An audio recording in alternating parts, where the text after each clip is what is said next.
Order, order. We're now sitting in public and the proceedings are being broadcast. Before we begin, I would like to remind members to please switch off electronic devices or switch it to silent, and tea and coffee are not allowed during the sittings. Before we start hearing from the witnesses, do any members wish to make declarations of interest in connection with this bill? Okay. We will now hear oral evidence from Professor Sir Chris Whitty, Chief Medical Officer for England, and Duncan Burton, Chief Nursing Officer for England, NHS England. Before calling the first member to ask a question, I remind members that questions should be limited to matters within the scope of the bill. I'll also remind members that time is tight, so please keep your questions to the point. We must stick to the timings in the programme motion. The committee has already agreed, and for this section we have until 10:05 a.m. So could the witnesses please briefly introduce yourselves for the record, and if you are to give an opening statement, please keep it short. Thank you very much. Sir Chris Whitty. Thank you, Chair. I'm Chris Whitty. I'm the Chief Medical Officer for England, also representing the Chief Medical Officer for Wales. One statement, which is on behalf of both Duncan and myself and all the CMOs, is we are completely neutral on the principles of this bill, which we consider are entirely for society and therefore for Parliament. So although we're answering technical questions, we will not be answering questions of principle because we feel that is a societal question. We have made clear to the medical profession, however, that individual doctors should be able to make whatever statements they wish, and obviously doctors have strong views on all sides of this argument, as members of society do. Good morning, I'm Duncan Burton. I'm the Chief Nursing Officer for England, and also just for transparency, I'll just say that I am also a volunteer trustee of a hospice. Thank you very much indeed. Those who want to ask questions, please indicate. Nasha? Thank you very much, Chair. Thank you very much for that. So, Chris, if I could ask you if I can draw your attention to clause 42.3, especially the part which states, but if any provision of this Act has not been fully brought into force by the end of a period of 2 years, beginning the day on which this Act is passed, that provision, so far as not already in force, comes into force at the end of that period. The question is, do you believe that it would be safe to implement this legislation if those provisions have not been fully put in place? Well, I think that the key thing, if this bill is passed, and I want to stress, and I'm going to say that once, but assume that for all the answers I subsequently give, if this bill is passed, what we will clearly need is both a period of time to make sure that there is technical, both guidance and legislation via secondary legislation, because obviously the primary will be through the bill, but also necessary training for people to be able to do this in an appropriate and dignified way, if that is what Parliament chooses. So would it be safe? Well, I think that what we would want to do is to have the time to do that, but you can do things at speed if you need to. My view is this is something which is best not done at speed if we can avoid it. Right, thank you. I'm former NHS Commissioner, Sir Chris, and in Bradford West we have high, stark health inequalities.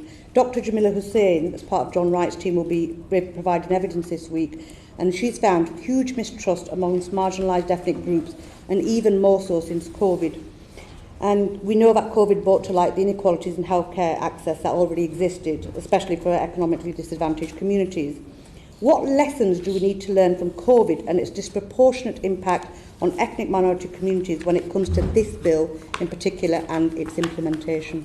I think that's an absolutely critical question, because it is very important that if the bill is passed, that all parts of society, of whatever ethnicity, of whatever background, have equal access to the bill or not, as Parliament has determined, and that is going to require adjustment in a variety of ways. Some of them can be done at a macro level, for example, making sure that everything is translated into the major languages spoken in the United Kingdom, but a lot of it will be to do with the individual interactions that doctors, nurses and other healthcare providers have with individual patients that must take into account their own starting point, their own knowledge and, of course, most importantly, their own beliefs.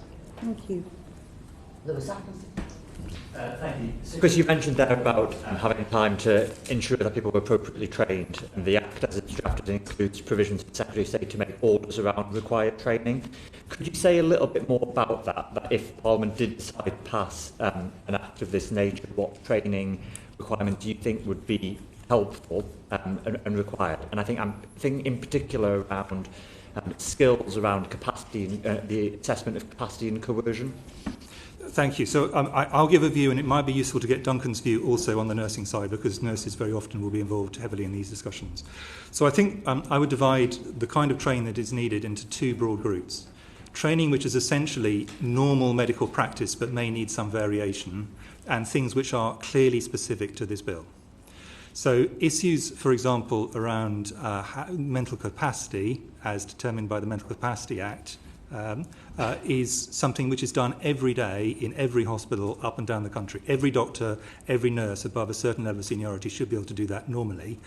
It may require some slight adjustment around this. There's an absolute expectation within the Act, for example, that the more serious the decision, the greater the level of capacity that someone needs to have. And that is already built into the principles of the Act and the way that things are done. So those forms of training, and I would also extend that to, for example, the management of end of life, which should be a normal part of medical practice and nursing practice. We will all die eventually, and it's important. That has always been part of medicine and always should be. That should be generic, but may need some adaptation. Then there will be some specific things which will be necessary for people to understand this Act and to, in some cases, take part if this Act is passed in the final part of prescribing drugs to patients. Now, I think it is much more likely that a very large number of doctors and nurses may get involved in the very earliest stages, because someone may raise an issue with their GP, with their nurse, with their consultant, and they need to have the basic understanding for that. When it comes to the more detailed later stages, that, in my view, will require some specific training. And I think quite a lot of there will be a gradation, in my view, of doctors, ones who are happy to have the general initial conversation, ones who are happy to have the structured conversation that follows, and a minority of those who will be happy to go on to take part in the final stages. It is very important that both the wishes of the patient are respected, and that is the central point of this. We must start with someone in their last 6 months of life and their immediate family, what's good for them, but we must also make sure that the wishes of healthcare professionals around this area are absolutely protected, both from conscience and indeed through choice. Duncan. Yeah, I mean, I would add to that just to say that, you know, I'm mindful that there are almost two groups of staff here, staff that would potentially be working in this service if this Act is passed.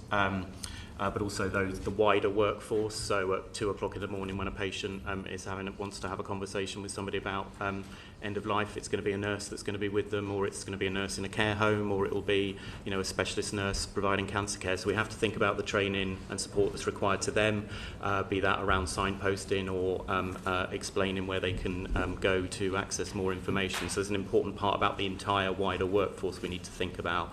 And then clearly for those people that are working in such a service, thinking about the safeguarding elements of this and how we make sure that the support around safeguarding training, confidentiality, particularly mindful that some patients may choose not to tell their families about this, and how do we enable and support staff in managing those kind of circumstances and navigating the legal requirements through this bill. And then obviously thinking ahead around what we would need to do in terms of undergraduate training, both for doctors, nurses, and thinking about the curriculum. So if I may, Chair, just one follow-up on that. So at the moment, clearly, I'm aware that there are instances across the NHS every day where people make decisions around refusing treatment that would be required to perform their lives.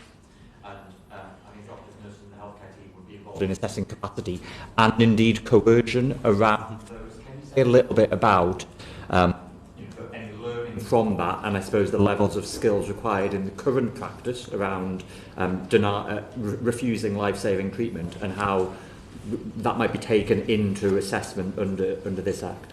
You're absolutely right that it's a completely normal part of medical and wider nursing and other practice, but particularly medical practice, to consider issues of consent and issues of capacity. And it can be where someone says they don't want treatment, and that could be a treatment which is clearly going to be life-saving. A very well-known example is the example of people who are Jehovah's Witnesses who choose not to have blood products. And if they're bleeding heavily, that is an issue which could lead to the end of their life. And provided they understand that and they have capacity, that has to be respected.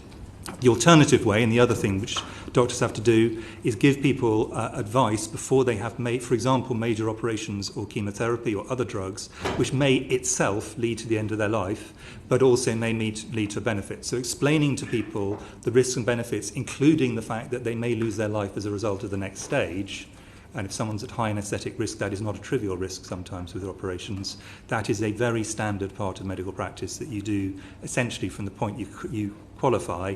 Obviously, as people get more senior, they tend to be more experienced in it. And as with most things, if you get more experience, you generally get better at it. Sarah Olney. Thank you, Chair. Professor Whitty, I just wondered, the definition of terminal illness is attracting some attention, and some people are saying that it's difficult to define a terminal illness. I wonder if you think it would improve the bill if we could have instead a specified list of illnesses that would apply under this Act. Do you think it's possible to come up with a list of illnesses that are terminal that would qualify under this Act? I think it's, if I'm honest, I think it would be extremely difficult, and if I may, I'll explain why, because I think it's a really important question. Let's take cancer. For the great majority of people with the majority of cancers that are diagnosed tomorrow, the doctor who is seeing them will say, in all confidence, you have cancer and I expect you to be alive not just next Christmas, but for many years to come. So the fact they have cancer is not in itself a demonstration that they are going to die, and in fact, the majority will not. Almost 80% of people with breast cancer diagnosed tomorrow will still be alive 10 years later, for example. Equally, there are people who may not have a single disease that is going to lead to the path to death, but they have multiple diseases that are interacting in the same person. They're highly frail, and it's not the fact of one disease that's the cause, but the fact of this constellation that is clearly leading them on a path inexorably to a death at some point in the foreseeable future. Exact timings are tricky, we might want to come back to that. But therefore I think it's quite difficult to actually specify these diseases are going to cause death and these diseases are not, because in both directions that could potentially be misleading. So can you just perhaps talk a little bit further about whether you perceive any difficulties with having a definition of terminal illness within this Act, and how do you think the medical profession are going to interpret that? Most, so at the extremes, and most people are at the extremes, it is very clear what's going to happen. So for most people, you can say with confidence that barring some extraordinary accident, like you're hit by a car on the way out, you'll be fine in a year, even though you have heart disease or cancer or whatever. At the other extreme, there are people who are clearly dying and will die in the next 2 or 3 days, and there's virtually nothing that's going to change that reality. What we're talking about in this Act, of course, is a point between those stages, but people definitely reach a point where there is now going to be inexorable and I think importantly for this bill, unreversible slide towards a point of death. And people can make a reasonable central view, if they're experienced in a particular disease, about when that death is like to happen, accepting that there is a spread around that. And I'm sure that the general public and members of Parliament fully accept this. This is not a precise science. This is a central view, and there's a big academic literature around this. Some people will die significantly earlier than they're predicted to. Some people will die, and a small number will die very significantly later. Some people will certainly die a bit later, or to some degree later. But the central view, I think, is usually reasonably accurate, that someone is now in a point of a pathway from which there is not going to be a return. Thank you, Chair. Better. Thank you, Chair. Thank you for coming and giving evidence this morning, gentlemen. I'd like to pick up a little bit more around coercion and capacity, because I think these are two really important points in terms of the bill. And I'd like to know a little bit more about the work that doctors and nurses do in terms of checking for coercion and assessing capacity when patients are making really important decisions and choices at the end of life, but also maybe in other contexts as well. And if you think, I mean, we refer to the Mental Capacity Act in the bill. I mean, the Mental Capacity Act is a big piece of legislation, but I'm very conscious there's only a short reference to it in the Act. If there's anything you think we could add to the bill that would maybe improve the robustness of that reference to mental capacity. So what does it look like now, and is there anything you think we could add? Duncan, why do you take the first bit and I'll take the second? Yeah, so I think just in terms of looking for signs of coercion, etc. So we all of our nursing staff, all of our clinical staff have safeguarding training, and that already looks at things like, are people being under financial coercion, for example, or other forms of abuse. So that training is already in place and is extensive across, the NHS, across social care. So I think, if the bill is passed, we will need to look at, how do we strengthen that in relation to spotting the potential signs of coercion in this space as well. So, but given that mechanism is already in place, I think that would be an extension. So it's important that we factor that in. And I'm also mindful about, given the scale of that, given the scale of colleagues that we have working across health and care, that the time between if this act is passed and the implementation is sufficient that we enable everybody to receive that additional training if it's required. Yeah, I think in terms of strengthening the bill, I was, as a practitioner, relieved that the decision of this bill, if it stays in this way, was to stick with the Mental Capacity Act for two reasons. The first of which is this is used up and down the country by doctors and nurses every day. They know it, they understand it. Although, as you say, it's a large piece of legislation, it's one which people have worked through in practice multiple times. And if you ask 6 or 7 doctors, does this person have capacity, in almost all cases, then you'll get 6 or 7 identical answers because people are used to using it. It additionally has the advantage it's been tested in the courts. So this has gone as far as the Supreme Court, and the various sort of ambiguities that inevitably were in the legislation there have been clarified by senior judges, therefore meaning it feels to practitioners like me a piece of robust and predictable legislation. Within it, it's very important that there are some situations where you will need to call for additional assistance. So, for example, if someone has a coexisting mental health condition, you would probably want to ask additionally from a psychiatrist, is this interfering with the decision that's been taken to the point that someone loses capacity for this very important decision? So the level of capacity has got to be reasonably high. So my own view is that starting with this is the sensible thing to do. That doesn't mean there couldn't be arguments for some additional points around it, but I can't immediately, again, as a sort of jobbing doctor, see ones where I think this is going to make a big difference. It's the fact that there is a very established bit of well-used and well-recognised legislation that this is founded on.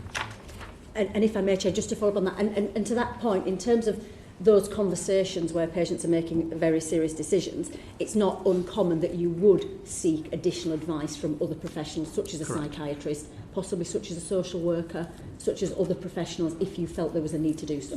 The further you go up in terms of the seriousness of the decision, the more you would do that. So if you were, for example, setting a finger that are broken, you're not going to wait until a psychiatrist has said you can do that. Within reason, you can, provided someone gives consent, you'll do it. If you're going for open heart surgery, or if you're going for declaration of liberty, those kind of things, you'll be much more cautious about moving forward if you think there is uncertainty. But it should be clear, for the majority of people, it's either very clear they have capacity or very clear they do not. Yeah. There's a relatively small number, important number, in the middle where that is less clear and where additional views, particularly if there's a question of coexisting mental health issues, are relevant. The fact of a mental health condition does not in itself mean someone has not got capacity, but it has to be taken into account, and they do have the capacity for this decision at this point in time, which is how the Act actually works. Brilliant, thank you. Rebecca Paul. Thank you, Chair. The bill sets out that it should be brought into force within 2 years.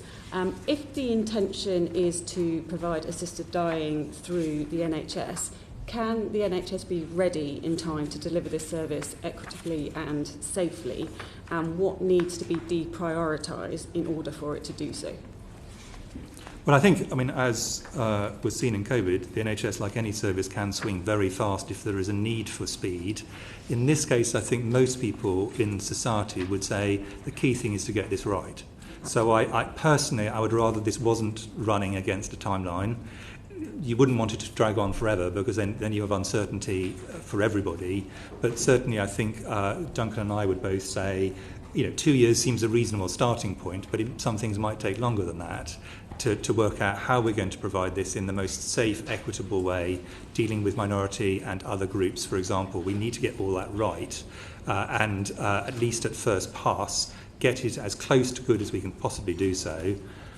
Equally, and this is why I hope that some of the more operational issues are done for secondary legislation and regulation, we may find when we first start using it, there are some things we hadn't considered at the beginning, and that therefore we need to go back and improve on because we just hadn't thought about it in the first way through the gates. And that's true inevitably for many bits of legislation, but that's particularly important here.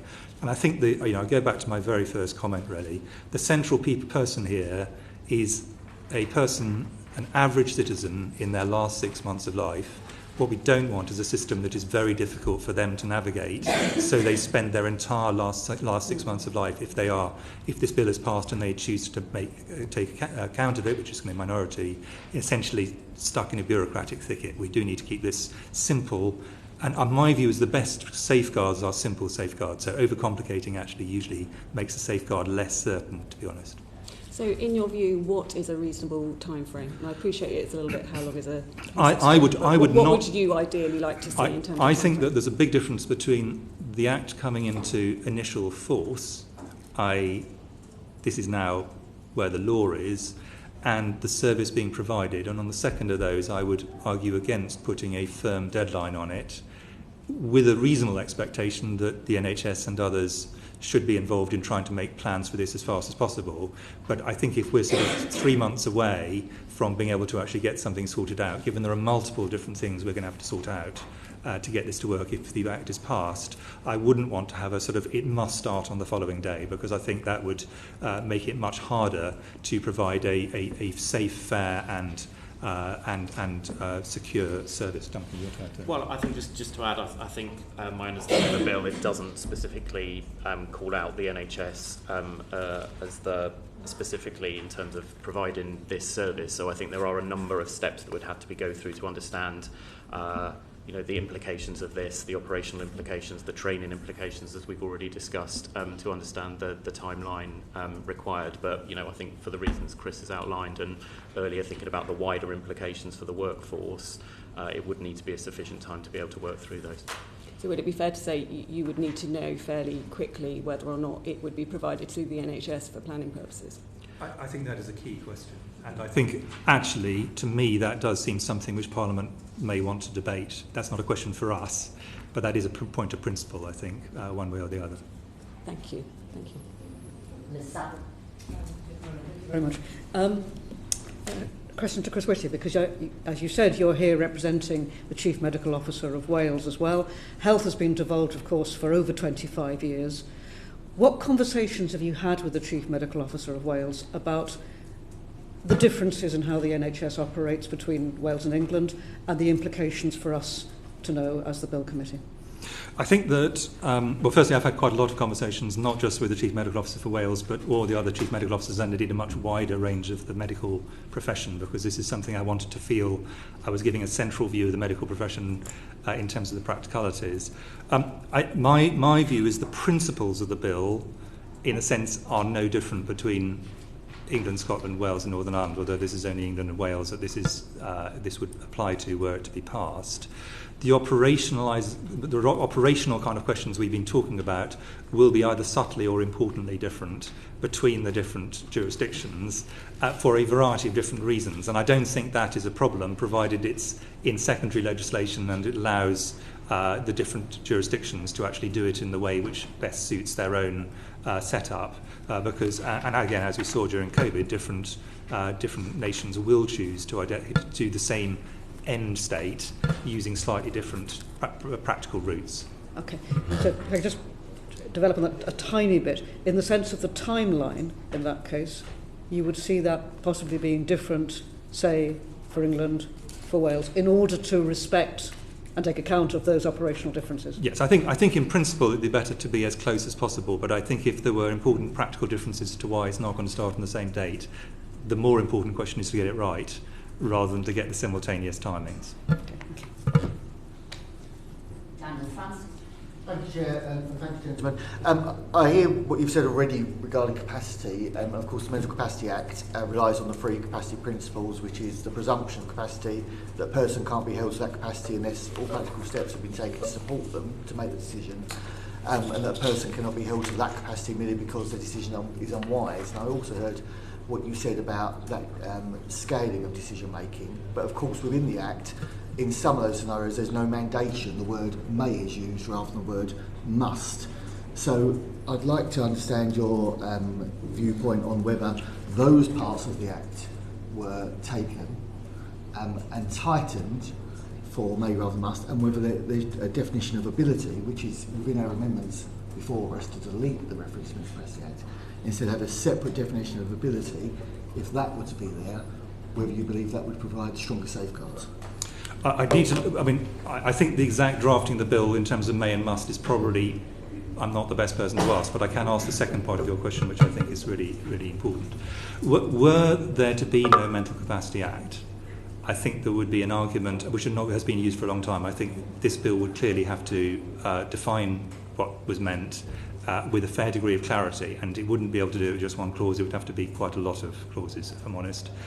The reason why all systems of this sort are going to be imperfect, the reason I think it is sensible to base yourself on the Mental Capacity Act is it is well used and well understood in practice by practitioners every day. To have a system where you have two completely separate groups of assessment, one of which has never been tested in the courts and has never been used out with this, would, I think, lead to a whole set of potential complications and ambiguities which are not there because we've got a well-tested mechanism through the Mental Capacity Act. So I think people should move away from the Mental Capacity Act with some caution, because I think it will cause as many problems as it solves. And it's not clear to me what the problem is that people are trying to solve by doing this, given the Mental Capacity Act clearly makes the point that the more severe the decision, the greater the degree of capacity has to be assumed before people can actually take that decision, which I think is at the foundations of some of the disquiet that people have had. But that is very, very central to how the Mental Capacity Act in practice works. Dr. Simon. Thank you. You already said some words about prognosis, because that is causing some anxiety with this bill. First of all, are you happy with a 6-month prognostic period? And secondly, in the Act it says reasonably to be expected within 6 months. Are they in line with your thoughts on this matter? I think, provided that Parliament, in taking that into account, assumes that what we're meaning is a central view, that this is 6 months, but it might be before that and it might be after that, but this is a central view, I think that is a reasonable point in time. Other times would equally be reasonable, but if you're going to choose one, this is a reasonable one at 6 months. It is generally very predictable someone is going to die in the foreseeable future. Whether it's 5 months or whether it's 7 months is a lot harder, and there'd be some caution. And notably, in those countries that have chosen to go down the path of an assisted dying route, a variety of different ones have been chosen, a significant minority of people die before they actually get to the point where that occurs, because there is uncertainty in both directions. But I think it's as good as any other, but I just want people to be clear that it's not an exact science where you can say on the 20th of August, it's not like, for example, it's not as tight as, for example, saying that a baby is going to be born on this date. It has a wider spread of uncertainty around it. But it doesn't mean that, in the overwhelming majority of cases, that doesn't mean it goes on for months and years longer, but there will be some degree of uncertainty. Okay, thank you. Can I have one more question, Chair? I'm just interested in the opt-out, that doctors, ethically can opt out of to taking this decision for patients. What I'm interested in, should they then have a necessity to steer someone to another doctor, or can they just simply refuse to do it? I think that is so.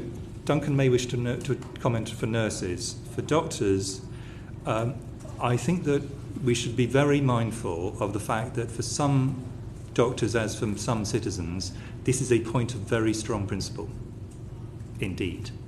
And therefore I think there will be a gradation of people who's a bit feeling that they can personally be involved in this.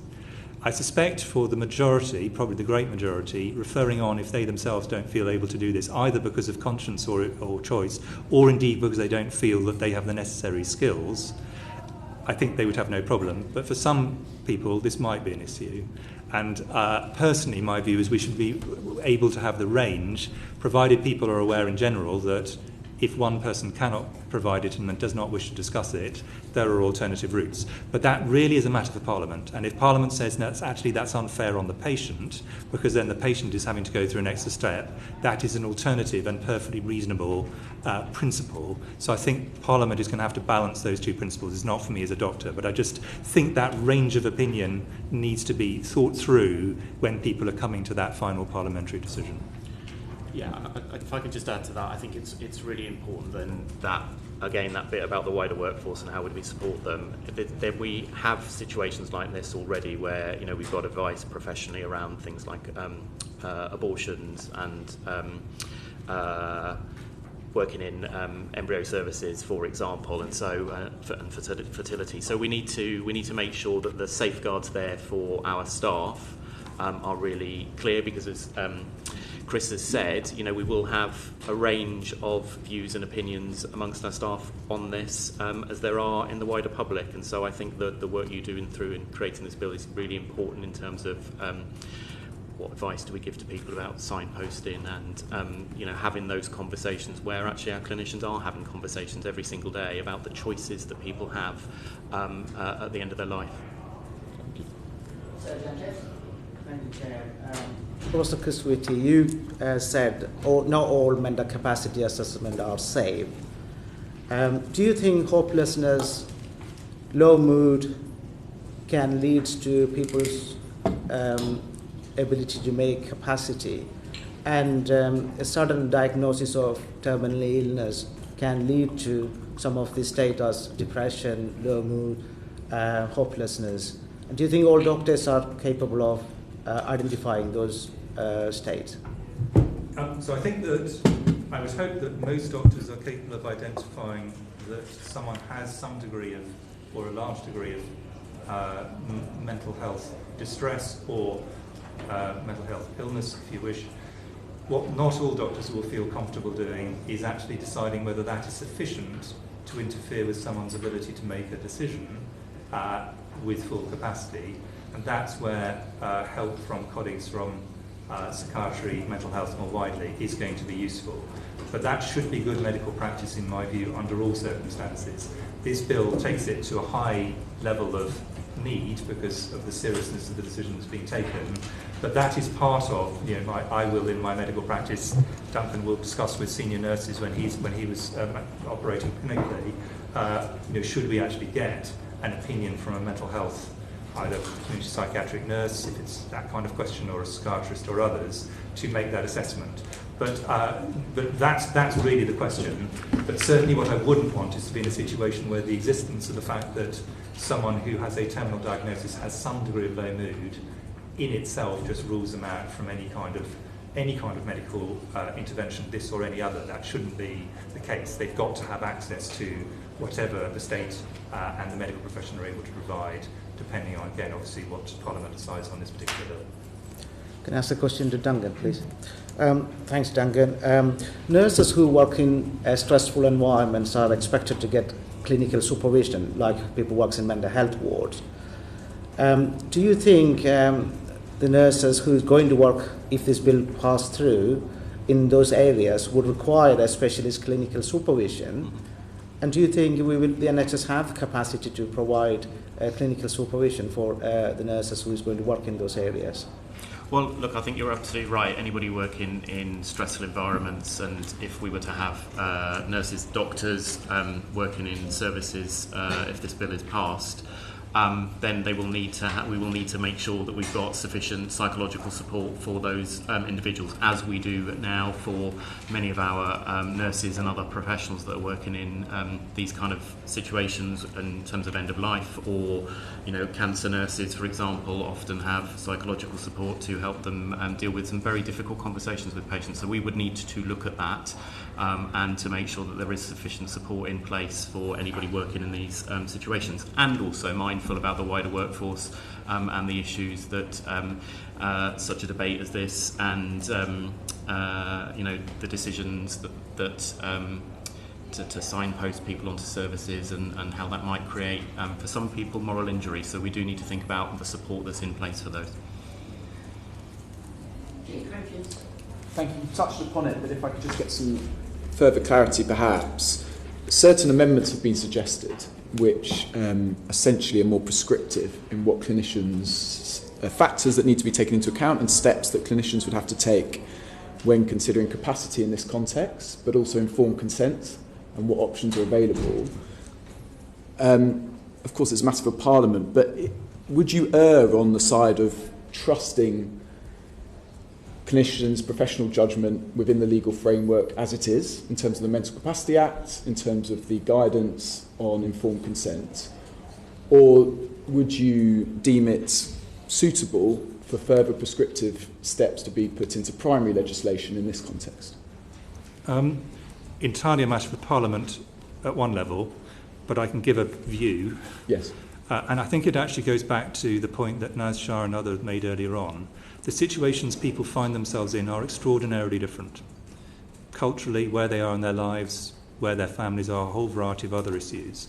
And only the clinicians who are dealing with that person really will know all the different factors that are playing. And if they're doing, if there's a good therapeutic relationship, which you certainly would hope there is, they should understand a whole variety of things, which are very difficult to predict for people sitting around this table, however wise you are, and I'm sure extraordinarily wise, to be clear. That wasn't my point. My point is it's very, very difficult. I could not, at this point, write down a law that would actually be helpful to someone dealing with a whole range of different scenarios where they're going to have an end-of-life discussion. So my own view, for what it's worth, is I would do fewer rather than more, and that is partly because simplicity is the key to really good safeguards, in my experience.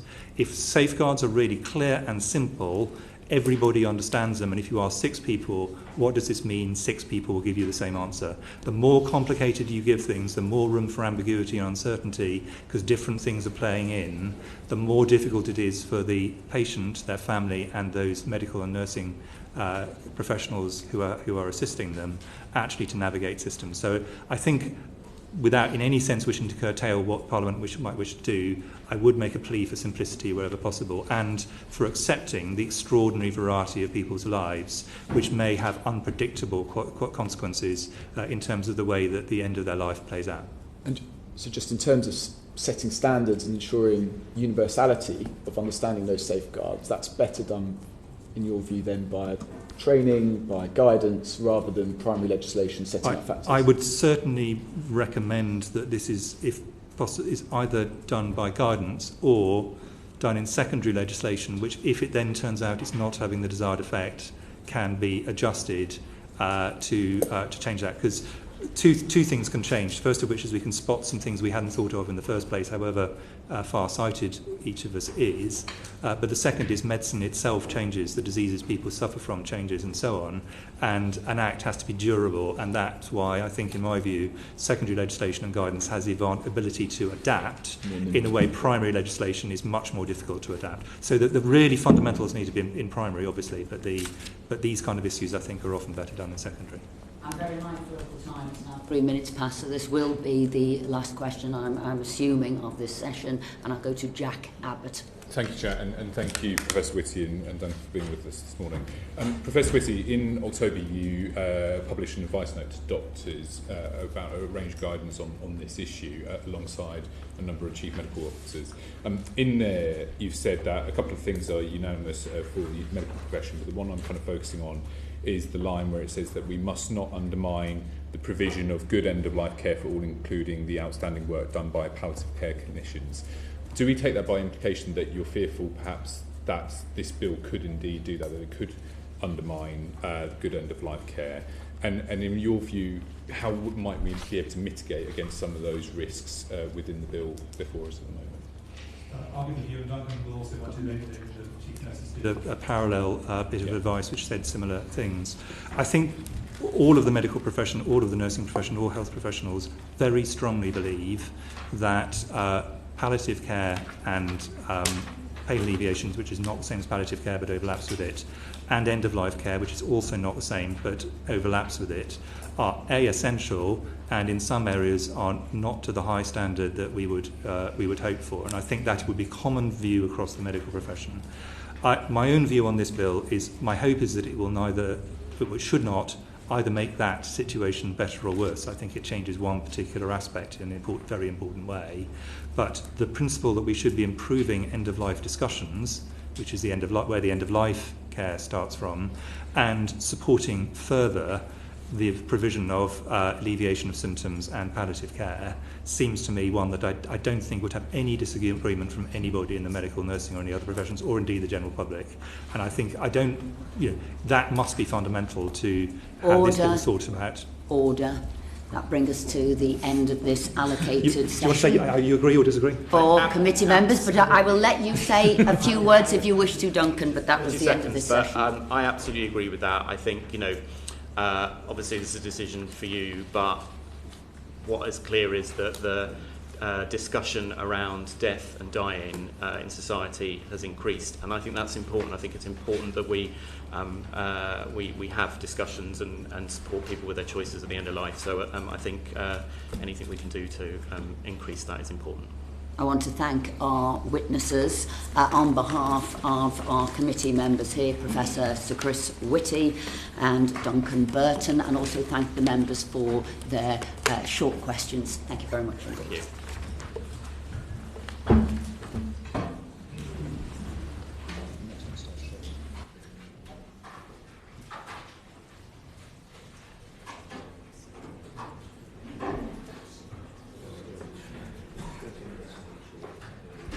Okay, who's want to indicate for the next set? Okay. I'll start with the people I didn't get in on the last one. Okay, we're ready.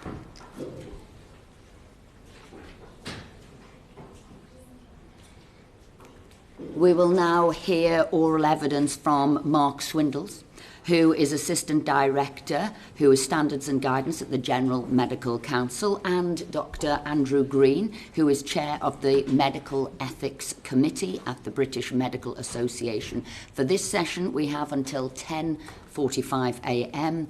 So could the witnesses please introduce themselves for the record and give a brief statement? And we start with you, Mark Swindells. So I'm here from the General Medical Council, and the GMC, as the independent regulator of doctors across the UK, doesn't have a position on what the law overall should be on assisted dying, and similar to what the Chief Medical Officer said, we view it as a matter for wider society and ultimately Parliament. But having said that, we have looked at the bill, and were it to pass, we'd be obviously willing to work on things like the statutory code of conduct that it talks about to make sure the implementation works as best possible. Thank you. Good morning. My name is Andrew Green. I'm a retired GP, and I chair the Medical Ethics Committee at the British Medical Association. We had a very big survey of our members in 2020, and on the basis of that survey we moved our position to neutrality. All that means is that we neither support nor oppose any changes in legislation. What that position has enabled us to do is to reach out to people with a wide range of views and produce policy that we believe has broad support, looking particularly at the areas where it impacts on our members. We've had very positive engagement with legislators throughout the United Kingdom, and indeed in the Crown dependencies too, with the aim not of supporting the bills, but with the aim of making sure that if a bill does go ahead, it works for doctors and for patients, because we've always believed that those things go hand in hand. Thank you very much indeed. And just for broadcast purposes, can everybody make sure that they're as loud and clear as possible? So I call Dr. Neil Shastrihurst. Thank you, Chair. Good morning, gentlemen. If I can turn to the issue of the initial discussion, which is dealt with at Clause 4 of the bill. And there has been some significant concern about whether doctors should be initiating that conversation with patients who are terminally ill or not. And I just wondered whether As the bill stands under subsection 1, it says that no registered medical practitioner is under any duty to raise the subject of provision. And I'd be interested in your views on the compatibility of that element of the bill with the principles under Montgomery consent. Thank you. Both of these items came about because of things that were in our policy, and we're pleased to see them in the bill. You are right. The thing that we mustn't have is assisted dying being just another tick box thing that doctors mention to patients. That must not happen, and that's why we believe that it shouldn't fall within those 2 Supreme Court judgments that you mentioned. But there is another side to that coin, that we think that there are some circumstances where doctors should be able to mention this to their patients. If I can just explain why that might happen. Within the consultation, some patients do find it very difficult to bring up with their doctors sensitive subjects, even when they're the most important thing on their mind. And doctors are aware of this, and I hope we get very good at reading between the lines of what patients say to get at what's left unsaid. And in those circumstances, we need to be able to open the door for the patient to go through into a safe space to have those difficult discussions. And that's what we're talking about here. It's very difficult as a clinician to know when to have those conversations. The last thing that we would want when we're battling with that internally is to feel the weight of legislation behind us. So please do not pass legislation that makes it harder for doctors to understand their patients, because that's why it's important that in particular circumstances we should be able to gently raise the subject. Yeah, if I could just add, so the GMC sets guidance on decision-making and consent, as you'll know. That is based on the existing law, including the case law on Montgomery. So it does put a lot of weight on patients having autonomy and their role, and the doctor's role to support that in the provision of information on different options, including the option of no treatment. But our guidance follows the law, so were the law to change, it would very much, we would look at it and accommodate. So we don't have a formulated view on what the eligibility should be, but we do know the BMA's stance. And from the Sorry, Chair. And from the GMC's point of view, have you undertaken a legal assessment on the openness of a legal challenge around that Montgomery point, if those conversations were not initiated and patients saying that they weren't given the full options available to them? No, we've not done a forensic legal assessment of that nature, but obviously Montgomery's in case law, and Parliament does have the power to set primary. But I listened to what the Chief Medical Officer said and what Dr. Green says in terms of how restrictive that might be or otherwise in terms of the doctor's role with the patient. Thank you. Just might sound a tiny bit of a devil's advocate point, and fully appreciating you don't want to reduce this to, as you described, a tick boxing exercise. I guess the risk of what you're sort of describing, perhaps some may argue, though, is an element of a lottery, though, because obviously if you're relying on doctors to use their personal judgment as when to have that conversation, let's say, for example, the patient and the doctor don't have a particularly close or long-standing relationship, the doctor may not know what those signs are, as you describe, and so a patient who may need to have that conversation may never have it. So I guess the risk is you're reliant on actually good relationships forming over time, doctors use their intuition, so actually the risk that opens up is that some patients will have the conversations they need to, others probably won't under the kind of system that you may be describing, I guess. And obviously it would be great if we worked in a system where doctors had all the time they needed to deal with the patients. One of the things that we would like to see, there is a mention in the bill of a duty to provide information from the Chief Medical Officer, I believe. Reading the bill, to me it seems very much like this might be in the form of a website or leaflets. We actually believe it's important that patients should be able to access personalised information, and we would like to see an official information service set up that patients could go to either as a self-referral or as a recommendation from their GPs or other doctors that would be able to give them information not just about assisted dying, but about all the other things that bother people at this stage of their life. So social services support, the ability of palliative care. They could almost be like a navigation service as much as an information service, and that might address some of the concerns that you have. Our previous witnesses, the issue of coercion came up, and our previous witnesses were very much talking about GPs and doctors and nurses should be able to sort of spot it because of the level of training and experience, etc., etc.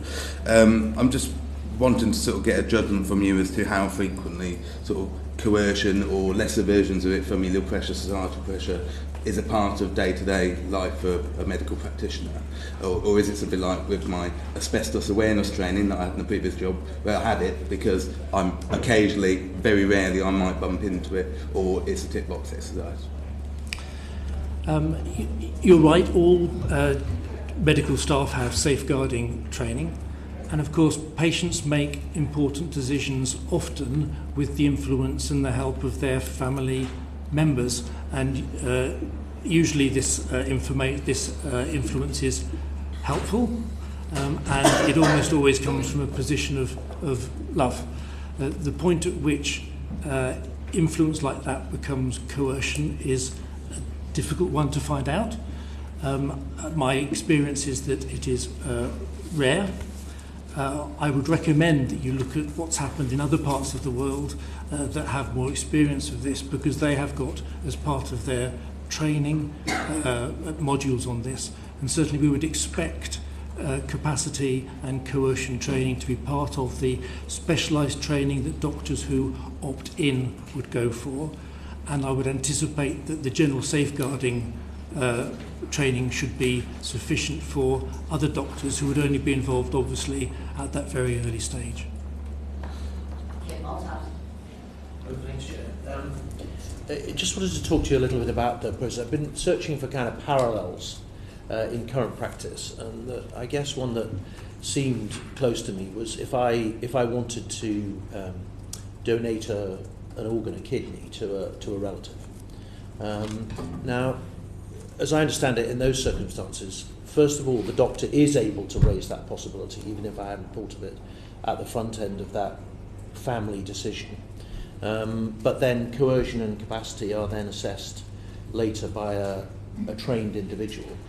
Would it be possible, do you think, to translate both of those into this situation? And then my second question was, as I understand it, the GMC already has guidance on dealing with assisted dying if there's by a patient, how doctors should handle that, and how easy how easy would it be for that guidance to be translated from what struck me as a kind of not hindering but also not enabling process towards something that was more informative?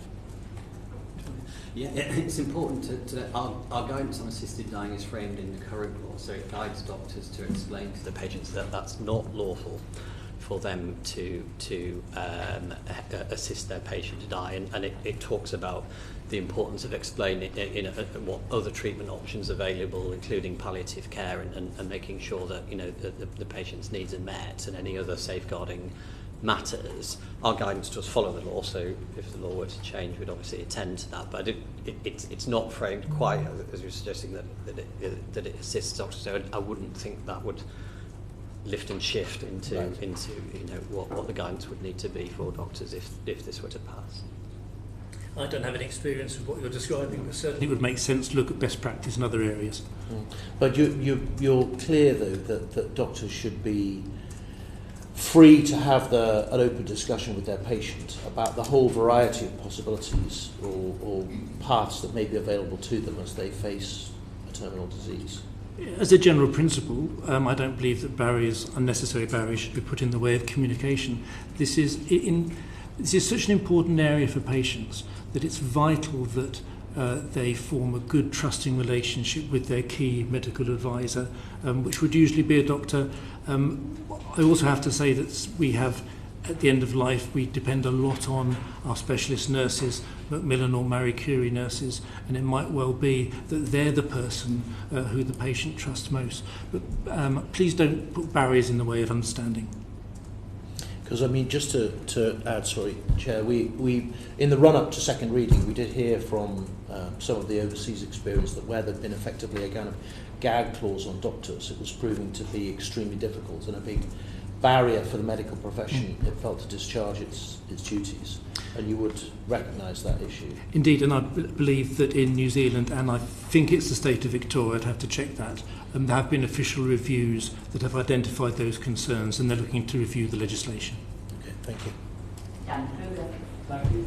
Just quickly on that last point, although it's noteworthy that in Australia and New Zealand, the palliative care professionals are very keen on retaining that safeguard to ensure that it is not suggested to patients that that they might have an assisted death unless they've brought it up themselves. So I think that's worth noting. And quickly, I've got a question for each of you, but just a quick clarification from Dr. Green. Is it my understanding, in terms of the survey, the official position of the BMA to be neutral?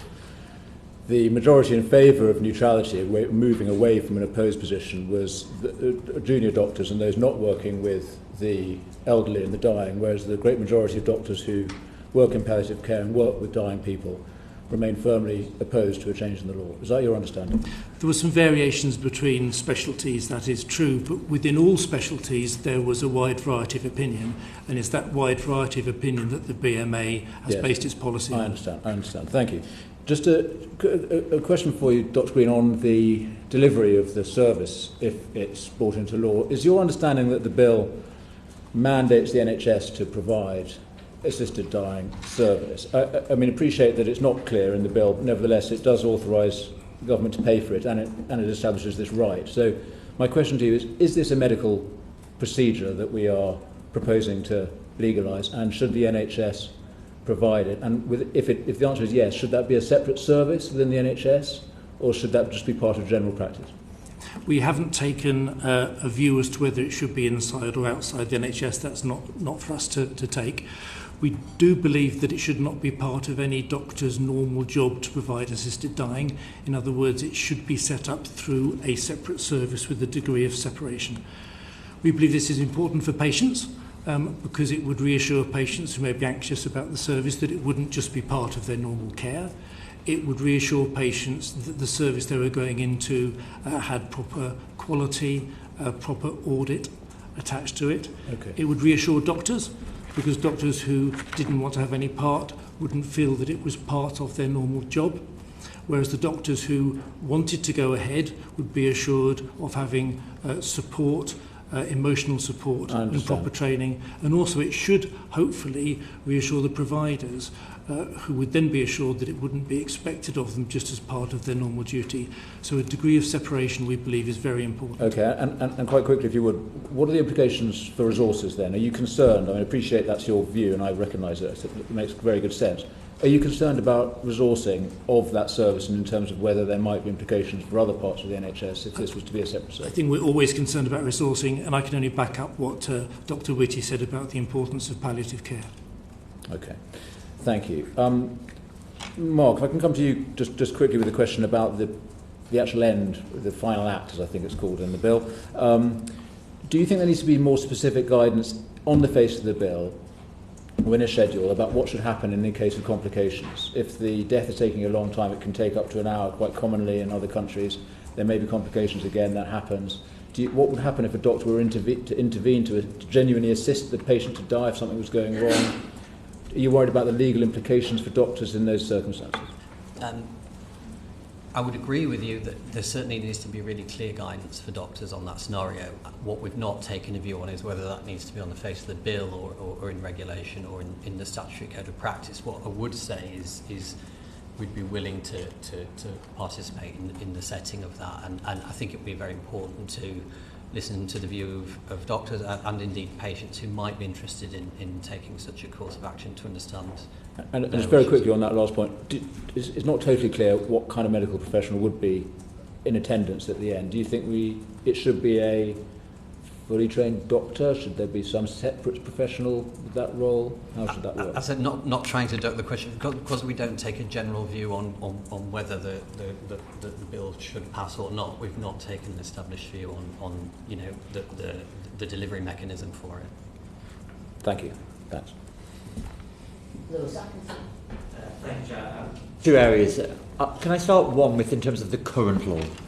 So I suppose I'm interested in the position that doctors are currently in, the regulatory and whatever around the current law, which clearly under the Suicide Act etc. prohibits this. So we've heard a number of us from families who've gone to Switzerland perhaps with etc. and who've returned and had a conversation with their family doctor around maybe the death of a loved one. We've got instances, I think, of people attempting to take their own lives, given there's no current assisted dying provision in this country. I wonder if you could just say a little bit about the current dilemmas facing doctors on the current law as it stands. Yeah, so we do get inquiries from doctors concerned that they're doing the right thing when it might become apparent to them that a patient is wanting to travel overseas to access assisted dying. We've taken legal advice and on the basis of that we guide doctors that it's permissible for them to provide the existing medical records to that patient, as you might do under, say, a subject access request, but to be really cautious about going any further in terms of things that like recommending that or assisting the process more than that, just based on our understanding of the existing law in the Suicide Act. And of course, if I may, that leads on to a further issue that we've heard from Dr. Whitty today, that this may progress at a different speed between Scotland and England and Wales. And of course, we also have the Crown dependencies who are some way further ahead than either of the mainland governments on this. And this does raise an issue for doctors who work in England and Wales who treat patients in the Crown dependencies. And we would want clarity as well about the legal situation regarding a patient in Liverpool who is treating a patient in the Isle of Man. Should the law allow assisted dying in the Isle of Man?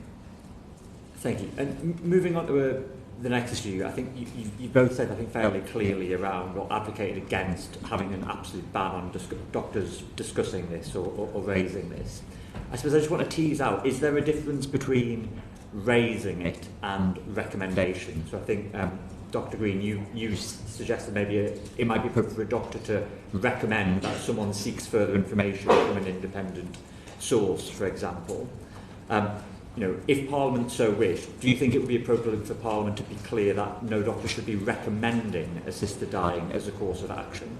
I don't think I ever suggested doctors should recommend assisting dying. If I did, I apologise. No, the provision of information for someone that was... The provision of information would be very useful, because in a situation where a doctor was unwilling to have an initial discussion with the patient, it would provide a way for the patient to get that information which was in no way obstructive. So, okay, I'm just going to try again. So, some people are advocating that there should be a ban on this being discussed at all, which I think we've heard your answer on, both of you. I suppose a different version of that, a slightly different version of that, is a ban on any sense that doctors would recommend this as a course of action in the way that, say, an oncologist might recommend a course of chemotherapy.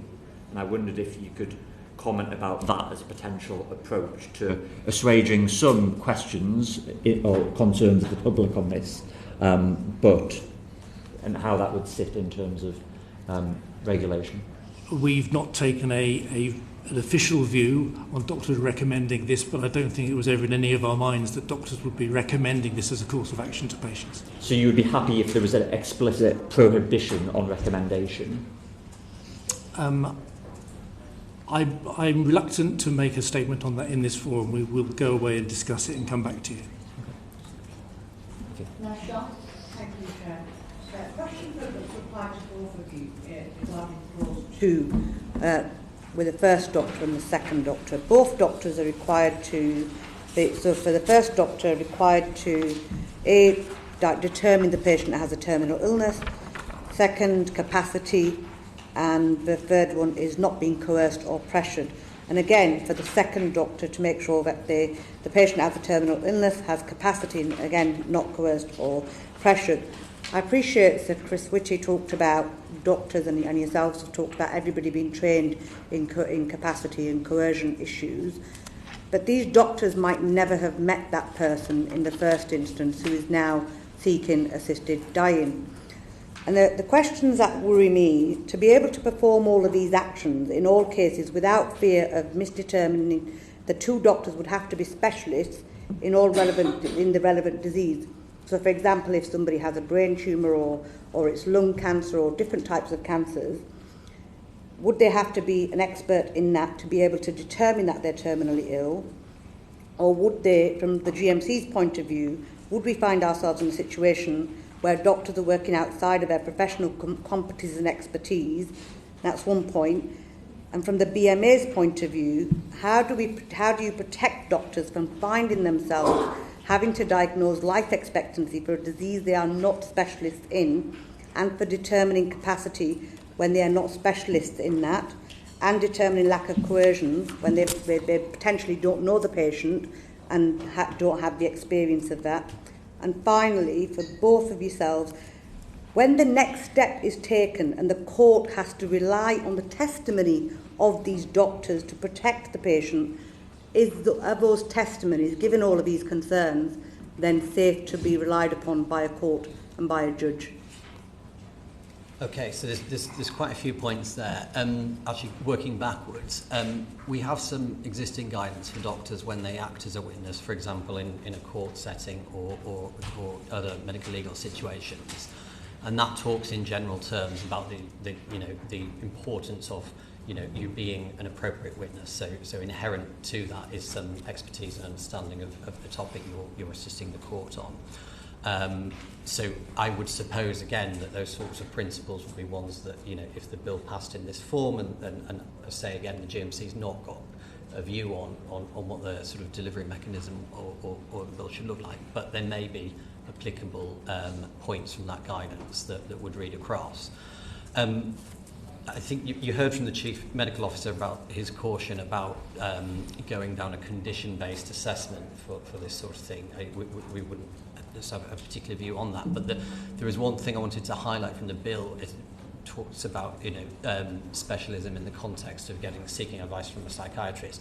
In terms of the GMC, the specialist register that we hold, there are actually 5 specialisms connected with psychiatry, so some clarity about is it any one or one particular one of those that the bill intends to cover would be good. I know that's not restricted in terms of the independent and doctor and the coordinating doctor roles from the bill either. But also we're aware that when doctors pursue a specialty in the sense that they become accredited and they go onto our specialist register, that doesn't fix in time what their individual scope of practice or expertise is. We know many doctors will go into slightly different fields or focus on one particular area. So one can't necessarily rely on the specialist register as a current indication of the doctor's area of competence in that way. What the precise delivery mechanism is and the point you make about should either of those two roles of doctor have seen the person, because we've again not taken a view on what the law should be. We haven't taken a firm view on any sort of process or eligibility, but I know the point. Thank you. If I may, I'd just like to clarify my previous answer, having a little bit more thought. I do not believe it is ever appropriate for a doctor to recommend that a patient goes through assisted dying process. My internal thoughts was whether it should be on the face of the bill or contained in guidance or contained in good medical practice is the point that I was unsure about. With regards to the specific questions, no, I don't believe that a doctor has to be a specialist in the individual disease at stake to advise a patient about prognosis. I can only refer you back to what Dr. Whitty said, that in the majority of cases it is fairly clear. This applies to capacity too. There are some cases where it is not so clear, and what's important there is that the doctor has the ability to seek for further advice if they need it. It's not always required. Thank you. Dr. Simon-Ofer? A couple of points. Firstly, this in clause 4, subsection 5, it says that a registered medical practitioner, if they're unwilling to go forward with this assisted dying request, must, if requested, refer to another registered practitioner. Are you happy with that clause? No, we're not, because we know from our survey that there are some doctors who feel very strongly about this, and the word referral to a doctor means writing a letter or communicating with another doctor to see. And there are some doctors who would find themselves not able to do that. So for that reason, we believe that there should be an information service, and then the doctor could direct there. So there is a particular problem with the word referral, but doctors wouldn't be able to be obstructive. They have the same duties under good medical practice as, for example, they have with termination of pregnancy requests.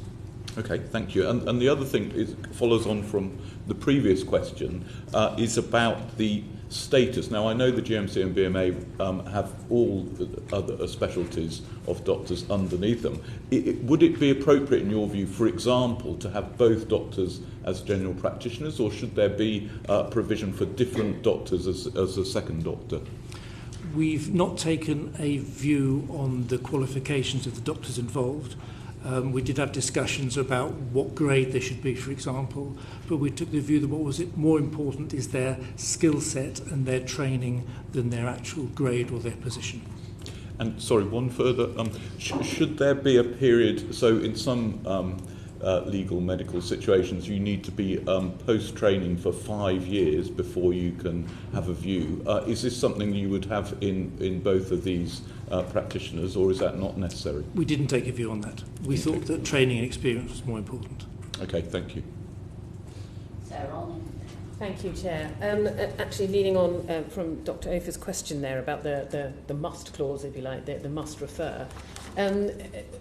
You and Professor Whitty both stressed the importance of the relationship between the doctor and the patient, and yet there may be doctors who feel very, very strongly against recommending assisted dying, not recommending, but mentioning assisted dying. Given the existence of the, I think it was clause 4? Yeah, 5, beg your pardon, and the must refer. Do you think there's a danger that there might be doctors who would actually be reluctant to provide a prognosis of 6 months or less if they thought that that would make the patient eligible for assisted dying, and that simply wasn't something they could support? And that is why it's important that doctors should be able to opt out of any stage of this. There are doctors who would find it difficult to do that, and it's important that their position is respected. Thank you, Chair. Want to pick up, I believe, Ken Ledbetter just on that point, thank you, Chair. Just on that point about referral, what happens in the case of abortion? Because it's one of the closest parallels we can get. So if we have a doctor who isn't comfortable having that conversation, presumably they can't just leave that patient with nowhere to go. No, so what happened is that the doctor would provide the patient through their receptionist or through leaflets or through a telephone number with somewhere where they could get the information. You cannot just abandon a patient. They have to be sure that the patient has the ability to do what the patient wants to do. Yeah, exactly. So the terminology might not be quite right in terms of refer, but we're saying we've got to provide that patient with a course of action. Yes, it is the referral word that is problematic for us. Yeah, okay, that's very helpful, thank you. And can I just pick up one more point, Chair? In terms of the GMC guidance around information about assistance to die, when that's raised with practitioners, part of the guidance there is that practitioners have got to respect competent patients' right to make decisions about their care, including their right to refuse treatment, even if this will lead to their death. So I'm interested in how that fits in with those very difficult conversations. And when a patient executes that right to refuse treatment, are those cases logged? Is it monitored? Is it reported on or not? Yeah, so you think there was an important piece of case law, I think, in the 90s that clarified that a patient refusing treatment and subsequently dying that is not an act of suicide. So yes, you're right. Our guidance does talk about the importance of a doctor explaining to the patient about the likely course of action in terms of the option of no treatment. Again, that's intertwined with the Mental Capacity Act, and it puts a lot of autonomy in the space of the patient, along with the consent case law that we covered before. Just on the previous point again about the issue of referral, so our guidance is similar to what Dr. Green was saying, in the case of conscientious objection, for example, on abortion, that the important point is to think from the patient perspective that they're not left with nowhere to go. So if that assists, that may be a principle that helps read across. And just on that reporting point of where patients take that right to refuse treatment. Again, obviously capacity must be assessed at that point if a patient has said, look, I don't want any more treatment. So that's quite an important point to assess capacity. And are those cases logged and recorded? Yes, so it would be important for the patient's records to cover the points of consent and make, you know, the doctor's recorded that they've interacted with the patient that way. I wouldn't believe it's centrally held, but I maybe, you know, collated in any sense like that. I may be wrong. Thank you. Jane Richards. I just want to get some clarity on clause 4. I understand your, this is for Dr. Green, subsection 5 and the information services as opposed to the referral to a practitioner. I think that has some weight. In terms of the rest of that clause as drafted, it has an opt-in, it gives wide discretion to practitioners, there is no obligation to raise it. It ticks all the boxes from my understanding of your written evidence. Is that fair? Yes, with the exception of the referral. Yes. Thank you. I just want to clarify that. Thank you. And of course, much of section 4 we would regard as normal care in any case. Yes, and there is, sorry, Chair, there is some amendments being proposed which would offer further clarification, more things that have to be considered. A similar question that I asked to the previous panel, I think you were here in the public gallery. Would that be welcome to offer further guidance for your members, or would you again err on the side of trusting their professional discretion? As Dr. Whitty said, I think simplicity is the key here. Thank you. Liz Savinbot. Thank you very much. Dr. Green, you mentioned the different jurisdictions within the United Kingdom, the Crown dependencies. What issues have your members raised in relation to this legislation? In terms of the cross-border issues? Yes. Yes, I think the concerns are that patients particularly from the Crown dependencies, might be looking for some things, for example, like reports on life expectancy from doctors in the mainland. I think it is clear that if the doctor travelled to the Isle of Man or Jersey to do the work there, then the GMC would be happy with them, but we would want a clear understanding that they would not be at risk of any other legislative problems from, for example, the DPP. Yeah. And of course legislation is progressing in Scotland, which has different definitions to that which we're discussing here as well. Correct. Yeah. With the GMC, I mean, any commentary about the fact that we have health devolved within Scotland and Wales, Northern Ireland, and a different set of jurisdictions in some instances? So there are aspects where the law will differ, including on capacity, where, as a UK-wide regulator, we've managed to attend to that in our guidance so that, as best possible, we hope that doctors are clear on their responsibilities, where they lie either side of a devolved border. There's a nuanced point with the Crown. So in law, we are a UK-wide regulator. We know that the Crown dependencies and Gibraltar will choose to use doctors who are on the GMC register, but we don't sort of legally officially cover those areas, but we do. It does give us some regulatory purchase there. But if a doctor wishes to remain licensed to practice on the GMC register, there's a commitment to follow our professional standards. Mindful of the time, this is probably our last question. Surgeon Joseph. Thank you, Chair. What's your view on the accuracy of prognosis we make in this country? If somebody's told they may live 3 years instead of 6 months, may make a difference to their decision making. Does GMC or BMA have any data or studies done around the accuracy of prognosis? We don't hold data. I've seen some of the coverage in relation to the bill and the uncertainty. I think we'd agree with a lot of what the Chief Medical Officer said to you about the stepped decision a doctor will make depending on the importance of the situation, and we try and capture that in our end-of-life care guidance, and would agree also the point about a doctor giving a central estimate. In that guidance, we talk about issues. So, for example, taking a second opinion where there's a greater degree of uncertainty, the importance of doctors keeping up with sort of the latest clinical knowledge and efficacy of different sort of treatment courses to come to that determination. But we would agree there's inevitably a degree of uncertainty in that central ground that the Chief Medical Officer was talking about. Okay, Malthouse, we have got a little bit of time. Just very quickly, to clarify on this referral issue. As I understand it, I may have it wrong, but in your 2013 guidance on medical practice and personal beliefs, it does say that doctors should refer to in abortion, it should say doctors should refer to a colleague or service provider rather than to a general information source. I don't believe we use the word refer. We do talk from the... I'll double check that. We do talk about... Because referral, and I think this is part of the BMA's position, it has a meaning in the world of medicine. We do talk about the importance from a patient perspective and then not being left with nowhere to go. So there's some professional responsibility on the doctor to guide them. Because my concern I understand the BMA's concern, but my concern is that kind of here's a leaflet, you're on your own, or you can get information from this place. For somebody who's in extremis at that point in their life might prove to be quite a significant barrier for them. And whether doctors would reflect that in their sense of responsibility towards the patient, and we should leave that open rather than what is currently in the bill. We would expect that to be done with sensitivity. Right. So professional judgment again. Order. If you'd like to complete your sentence, but we have come to an end. That was my complete sentence. Okay.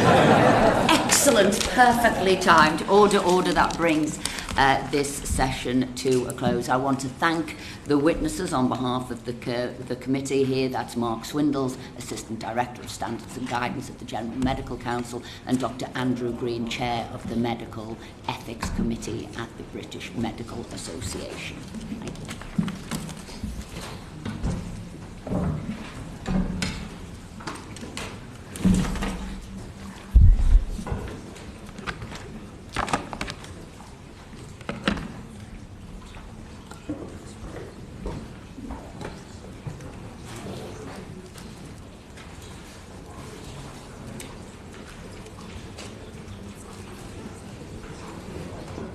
And we're all ready with the Zoom? Yes, perfect.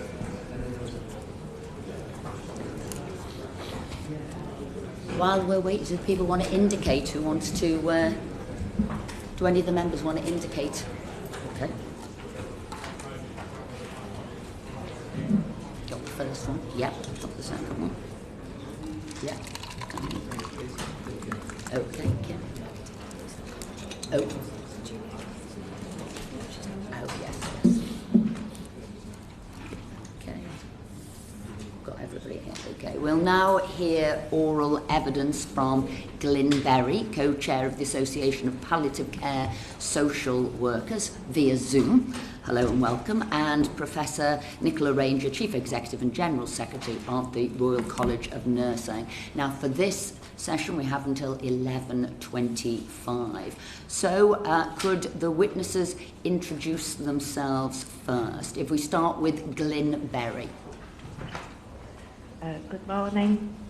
My name is Glyn Berry. I'm a palliative care social worker and a lead allied health professional, and I'm co-chair for the Association of Palliative Care Social Workers.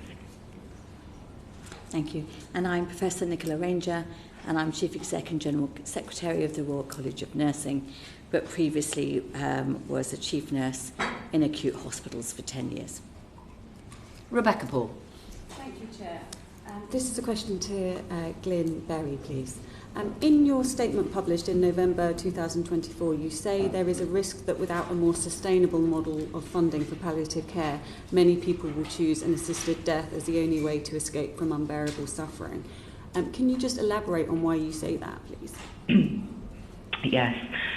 As experienced social workers working within the realms of a society that quite often is split into have and not have, we already see the despair and difficulties that people encounter with inequitable care to palliative care services.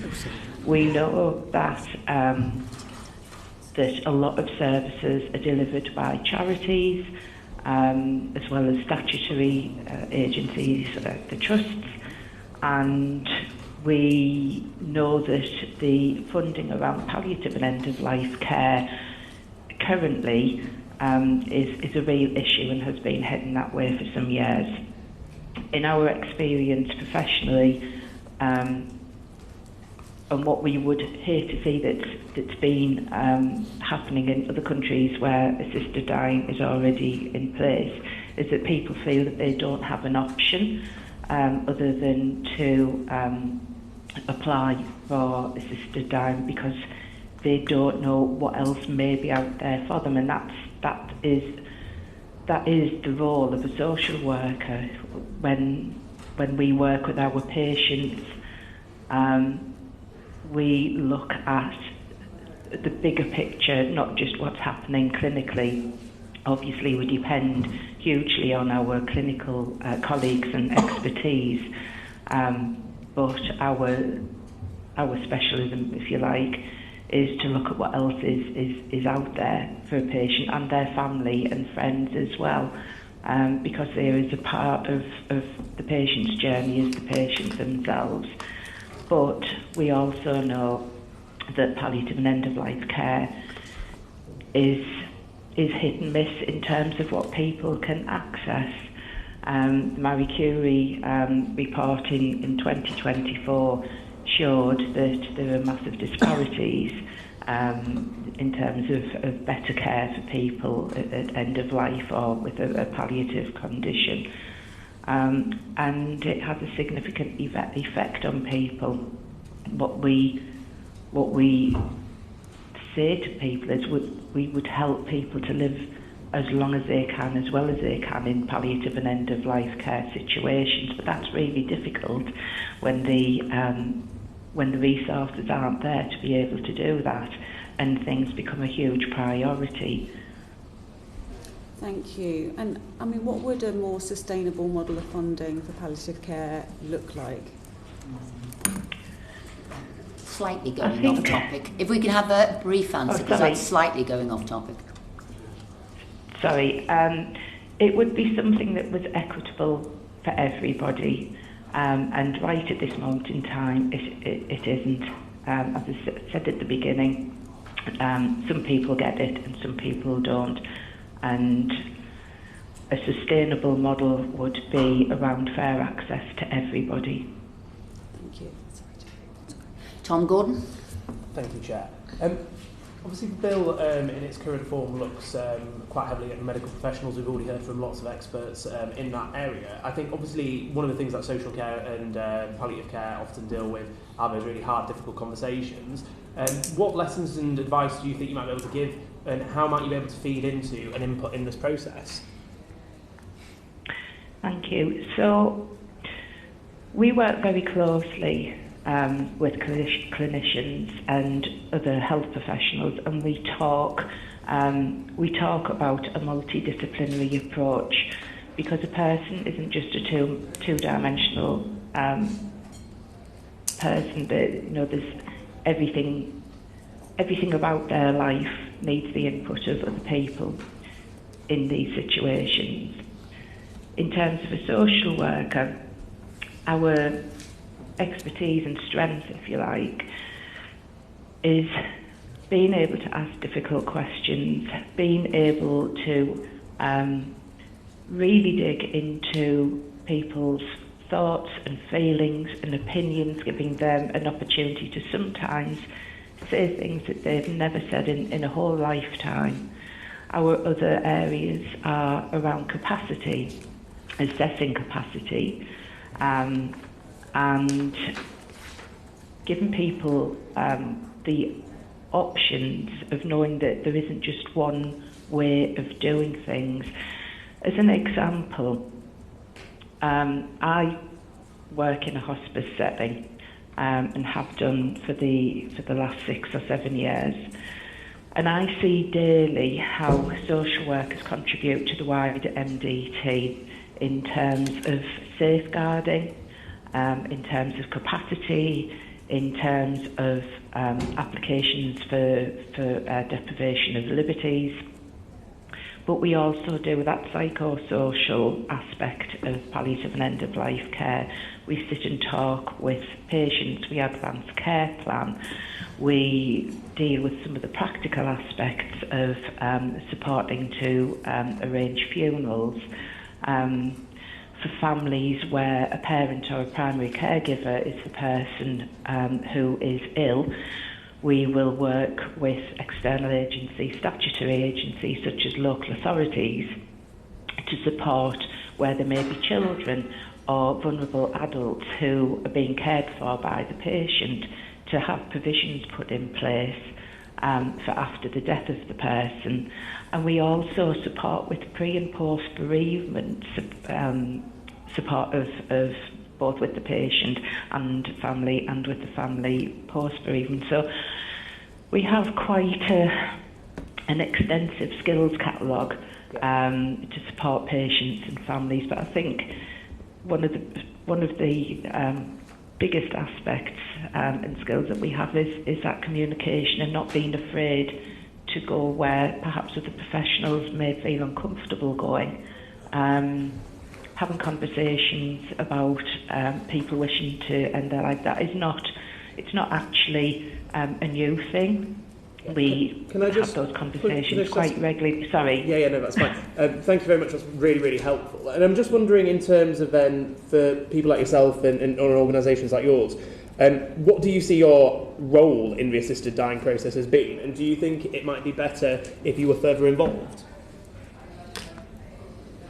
So in our association, we have a list of recommendations, and we're very conscious that the bill itself is very heavy from a clinical perspective, and there are a number of things. We don't feel that the decision and assessment should be primarily all on the shoulders of a health professional, the clinician.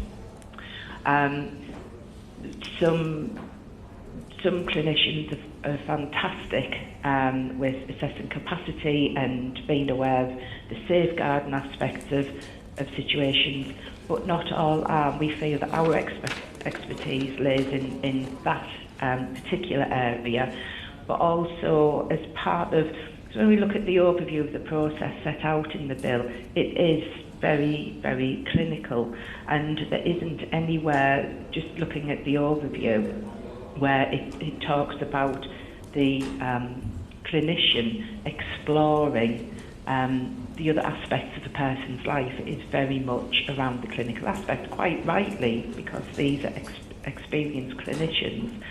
So we feel that we should be involved in these decisions from the capacity and safeguarding aspect, but also looking to see whether the things that we can do to help that person make a more informed choice. Because if their decision to take their life is based on the fact they haven't got secure housing, their benefits or finances are all over the place, they don't want to be a burden on their friends or families, or indeed have nobody at all. Those are areas that are very, very familiar to us and what we do on a daily practice.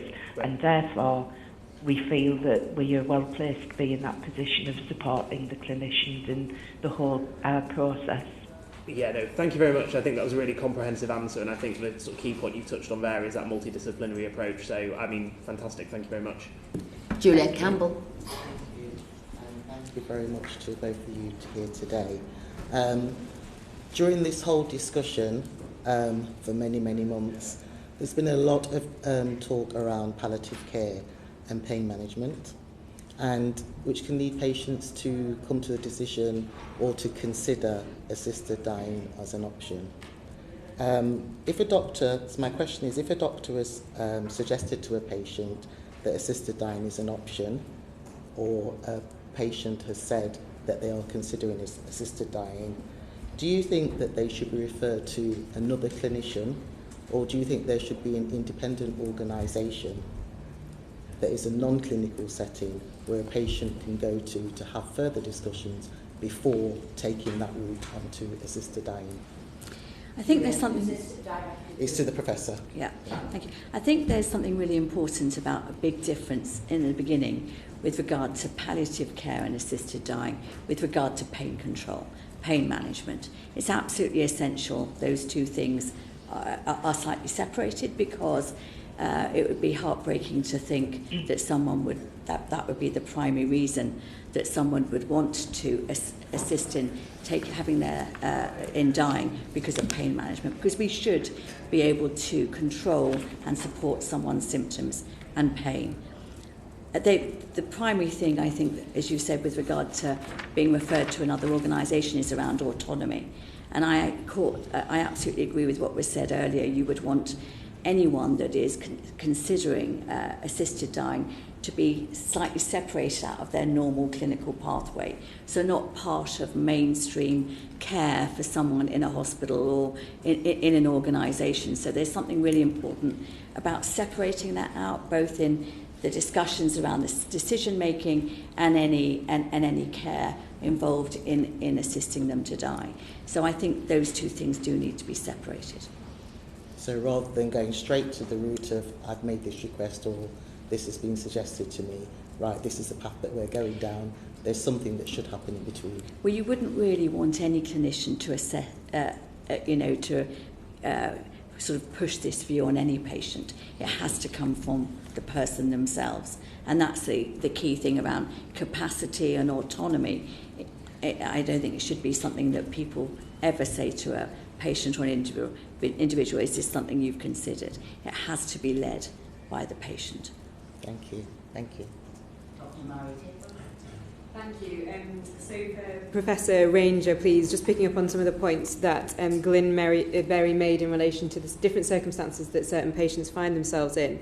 We know barriers to healthcare as a result of health inequalities, access to education and disability are well documented. How could your members help remove barriers to such groups in accessing the provision of assisted dying? It is absolutely vital that any of those barriers are removed, and that we always maintain, outstanding care at the end of someone's life. And in reality, majority of palliative care is given by nursing staff, whether it's in the community, someone's home, a hospice or a hospital. So the majority of palliative care is given by nursing staff. And it's absolutely key that as it is an expertise, it is specialist practice, it is something that someone is both extra training, extra education, and really have those skills around listening to patients, advocating for them, and ensuring that they are pain-free at the end of their life. So I would say that those skills now are something that nurses have, and it's absolutely vital that our nursing members continue to maintain that. And they are often the person that a patient or a person will speak to at 3 a.m. when there's no one there. And I think it's absolutely vital, as Glyn said, that wider team is absolutely included in this bill. And we know the bill talks about it, the guidance and the recommendations being for the Chief Medical Officer. But when the majority of care is given by nursing staff, I think it's absolutely vital that the Chief Nursing Officer is a key part of the guidance and the drawing up of any care going forward, because that is who will give, even in these circumstances, the majority of the care. And just to pick up on your important point about advocacy, if coercion, undue pressure or dishonesty by family members or other supporting parties that the patient was relying on in relation to that patient seeking assisted dying, how would your members detect that there may well be that coercion, dishonesty or pressure from such individuals, and at what point would a report to the police take place by your members? Safeguarding is part of our professional responsibility now. So that is part of your role, actually, whether it's a child, adult or an elderly person, to be vigilant around all of those things. financial, misconduct, physical abuse, mental health abuse, any of those things is a responsibility of every nurse now, actually, and it's a very good and simple process. You do not have to investigate or give a judgment. You need to refer for it to be investigated, and that takes the pressure off an individual clinician. Our job is to be vigilant and to refer safeguarding anywhere where we think there is of any form of abuse. And I think that process would still remain and could be part of how we do things now. And just to follow up on that, because it's really important, so you think that your members would have the ability to pick up on such coercion, dishonesty and pressure from other parties on potentially being placed upon a patient who is seeking assisted dying, and what other training or support would be needed for your members? We would want more support, so I'm not going to say that we don't always get it right, because sometimes things happen and we miss them or we don't report. So I can't say we get it right 100% of the time. But when it talks about education and training for medical staff within the assisted dying bill, it's absolutely vital that nursing staff are included in that, because we will need to be very vigilant around anyone feeling that they're a burden. I think that this bill would add other skills that we would want to make sure that nurses were included in. That education for medical staff is absolutely pertinent for nursing staff, so they build on skills they already have, because there will be a difference between the care of someone wanting assisted dying and palliative care. They are two slightly different skills, and I think it's really important that those are always not lumped together. And actually, if you are involved in assisted dying, that is a specialist skill that will require specialist training, and we would very, very much want nursing to be included within that. But you would believe that your members would be able to pick up on and identify issues like coercion? I do. Yeah, they're professionals, and I believe they would. Thank you. Thank you, Chair. My question's for Glyn Berry, if that's okay, and it's just diving a little bit along some of the points that were made earlier. I think your organisation has recommended the new role of an approved palliative care professional, and just kind of, as they kind of get into detail a little bit more, you make a number of recommendations of what that role would include. For example, ensuring that a person has a mental capacity to make the decision. Are you saying, therefore, that you believe this new role should sit alongside the two doctor processes as sort of already outlined in terms of that kind of final decision making, i.e. if they felt, for example, that the person didn't have the mental capacity, this approved palliative care professional would have the ability to stop the process, as it were? And secondly, what sort of level of training would that person need in terms of time? So, i.e. we've been talking about a 2-year process, so if this new role was to come into effect, how long would this person need to be trained for to be able to adequately fulfil the role? And do you have a sense of how many of these professionals we would need in order to kind of make this a functioning system as well? Sorry, 3 kind of separate questions within that. Oh, sorry, directed to Glyn Berry, sorry. Sorry, so to answer the first question, we do feel that the role of an approved palliative care professional would sit beside the clinicians for reasons that I outlined earlier, to have that balance, I guess, of clinical and social observations and assessment.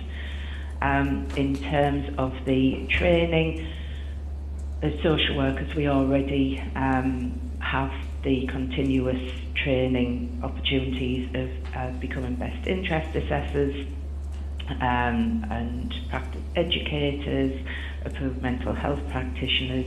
So we envisage that the training would very much be along those lines.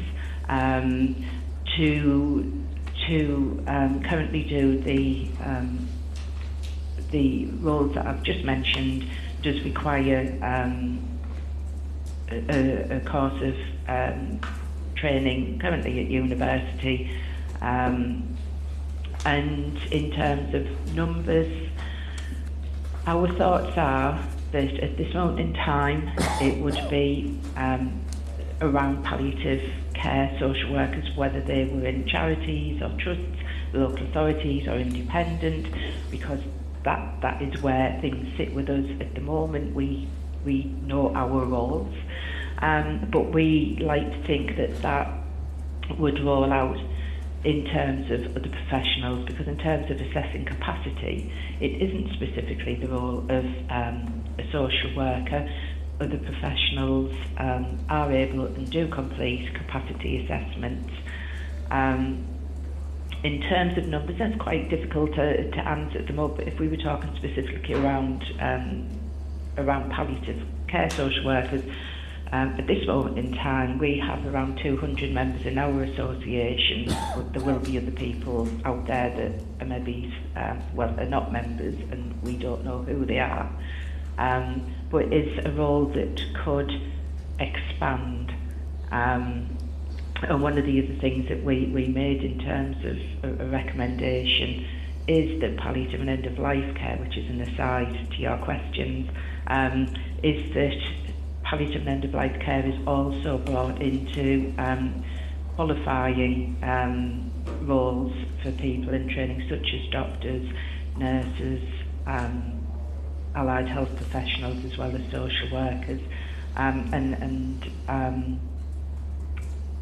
it's something that we could see could go in the future. Thank you, Chair. Thank you for coming and giving evidence today, and thank you for meeting with me recently. You represent organisations that have both got a neutral position on assisted dying. Yeah. I'm really interested in what you're talking about in terms of this multidisciplinary approach, and I think it's a really valuable conversation, so thank you for raising those points.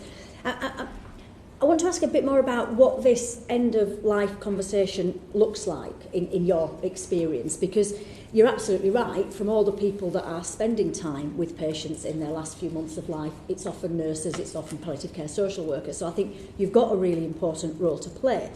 But I'm also interested in terms of what this would actually look like in reality. And there's been sort of talk of kind of a separation of palliative care and assisted dying, but actually I think what we should be looking to do is embrace a holistic approach to end-of-life conversations and end-of-life care, which is indeed what's happened in other jurisdictions. So you'll have a patient who might actually sign up for assisted dying but never does it because they have good palliative care and they work with their palliative care experts and specialists. So I think it's important that we don't try and separate these things. And actually one of the strengths, if you might give me your views on this, is that having these conversations about death, about dying, about end of life is a really positive thing. But I think your members have got a really important role to play in this. So could you talk a little bit about, maybe for you, Professor Ranger first, that holistic approach that your members take? You're right in regard to the conversations and the care around dying, and having those conversations with people around pain, around page management, symptom management. That is the role, particularly of palliative care nurses. But when the assisted dying, I think sometimes the conversation is slightly different, actually. So just talking more as a nurse here in some ways, because the primary reason that assisted dying is often a discussion is a lack of autonomy, not pain. So the conversation tends to go genuine in a slightly different way. Symptom control, being scared of pain, understandable, and we absolutely have the ability to be able to have that right for people. But actually, when it comes to seeking assisted dying, the primary reason is usually autonomy rather than pain and fear of dying. So in a practical way, I think an experienced nurse, an experienced doctor will start to gauge the difference in those conversations, because they are different.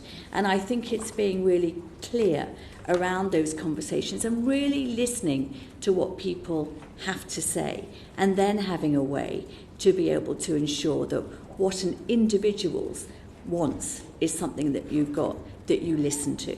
And I absolutely agree with Glyn around safeguards, around all of those things that we need to absolutely make sure are there. But the whole point of assisted dying is to not to be paternalistic, but to respect autonomy. And whatever safeguards we ever put in with that, we've got to be really careful not to ignore that right of autonomy, which is primarily what this bill is trying to preserve. So I think it's about being really vigilant, really listening, but a primary role of a nurse is to advocate.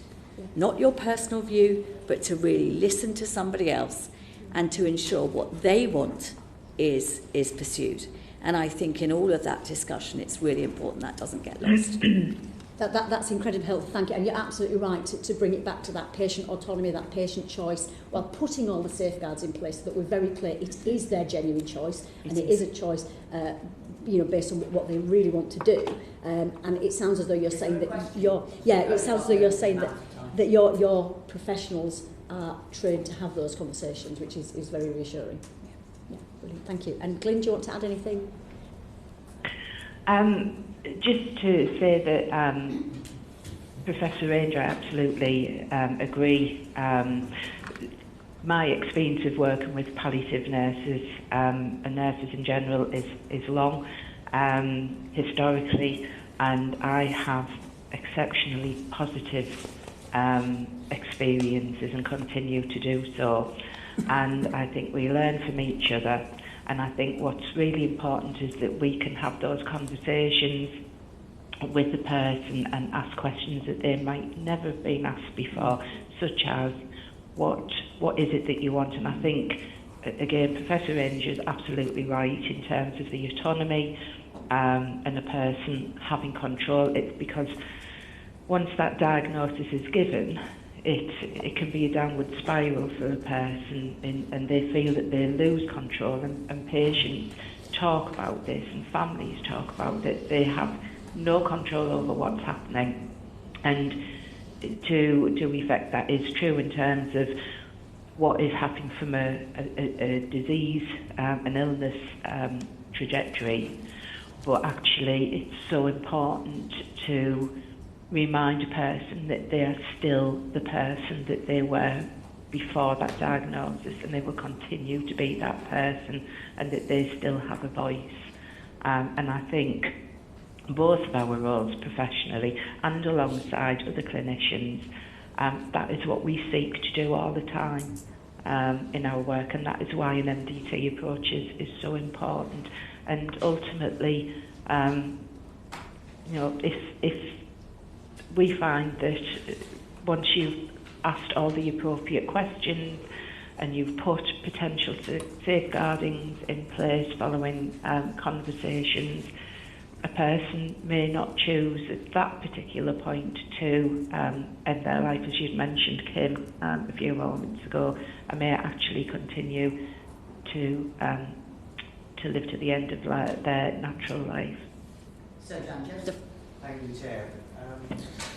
When the RCN's Scottish director gave evidence to the Scottish Parliament during the discussion around Scottish assisted dying for terminal adults bill, he expressed the RCN's concern that there were not sufficient safeguards in place to protect nurses and nursing practice around assisted dying in Scotland.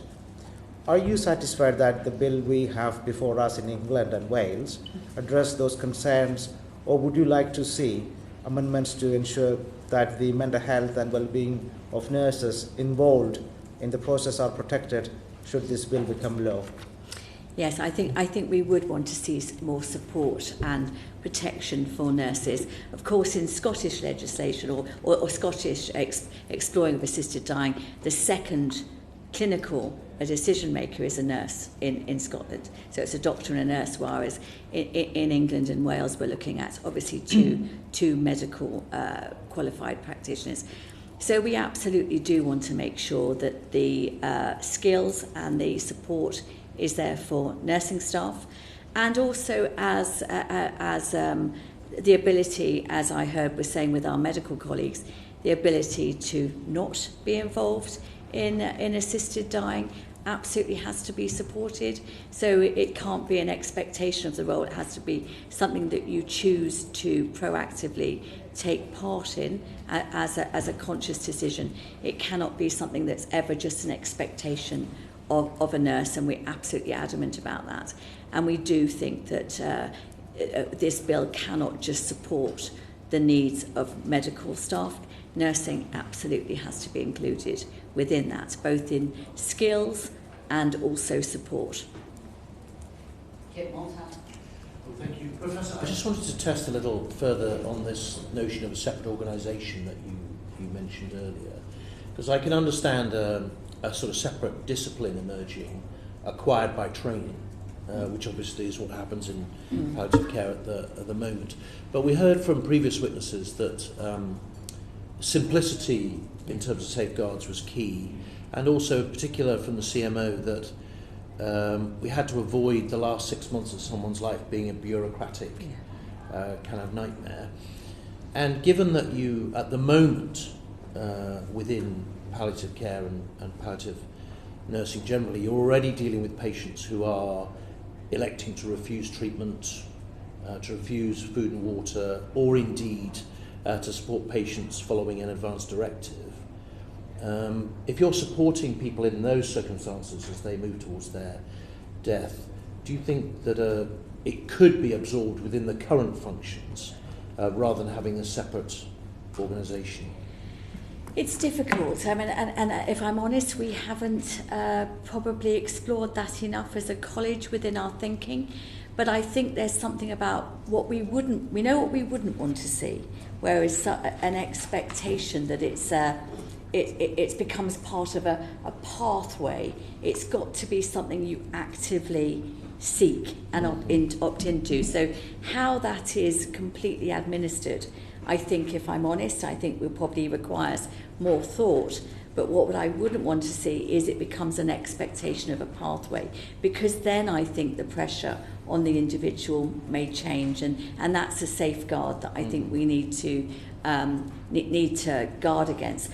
But I am worried that you don't want to make it so bureaucratic for the individual that it becomes just absolutely impossible to actually have your autonomy respected. So I think how that happens is going to be something that needs further exploration. So I think we would fully support making it as clear and as unbureaucratic for the person as humanly possible, but not see it almost as a sort of pathway within our current setting, because I think there could be that sense of this is something that has external influence rather than being something that someone actively seeks for their autonomy. Thank you. Thanks very much. You've done this very powerful report, The Last Shift, which talked about the moral injuries, a very powerful phrase, felt by nurses in light of the shortages in care, in the NHS and in social care. Can I ask you what a nurse or indeed any health professional should do in circumstances where a patient is requesting assisted dying and qualifies for it, when that professional thinks that what they really need is care, palliative care, but it's not available because of the shortages in the palliative care system? What should they do in those circumstances? It is difficult, but I think from my experience there are ways to try and get people palliative care, whether that is, as we said earlier, whether it's via other organisations outside the NHS, within hospice care. So I think there are ways through the current routes to get people the care that they need. Sorry, just to be clear, you think it's possible for every patient who needs it to get the palliative care they should have? I don't think it's as good as it needs to be. We know that it's hard sometimes for people to access the care. We know the struggles on hospices. We know far too many people die in hospital. So we know there are real challenges on social care and health service. So I can't say it's not without challenge. So it could be possible that somebody's requesting assisted dying because of the absence of adequate palliative care. I think when you put it in a question like that, it could be possible. Okay. But what we would want to strive to do is have a system that doesn't leave anyone in distress. Well, indeed. And lastly, very interested in your suggestions about a separate service and about the importance of protecting the rights of professionals who don't want to be involved. Do you think, Jenny, I can't decide for myself what the answer is. Do you think it should be possible for a care home director, who's very conscious of the plight of care home workers in the pandemic, and I regretted my vote to mandate the vaccine to them. People working in care homes, do you think it should be possible in the bill for the director of a care home to exempt their whole service, that care home, from being involved in assisted dying? This is where people live, after all. And if somebody's having it there, it could affect the entire, well, certainly the atmosphere of the place, but also the work that all of the people working there have to do. Do you think they should be protected as an organisation?